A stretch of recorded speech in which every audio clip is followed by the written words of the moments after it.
Hey guys, in this video, I'm going to show you how to write fraction in Microsoft Word. Now, in order for us to get this done, I have here an example that we're going to be using as a basis. So here, for example, I'm going to show you how to get this done. So yeah, let's go over and click the insert button right here, and we're going to choose equation located there. And yeah, from here, go ahead and begin. So in my case, I'm just going to follow that one, x equals 2. Or by the way, before you're going to proceed, if you want to make changes to the size here, you can definitely do that. Head over to home and then increase it here, just like so.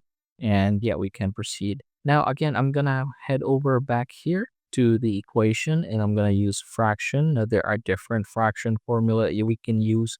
I'm going to go ahead and just utilize a simple one and then add a number here and then add a number down below.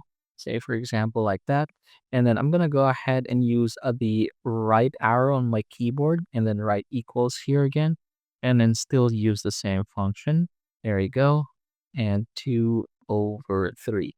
There you go. So yeah, that's the easy one, but there are definitely a lot more things here that you can use that would be perfect for whatever project that you are working with as of the moment. But yeah, that's just the easiest way in order for us to create fraction here in Microsoft Word.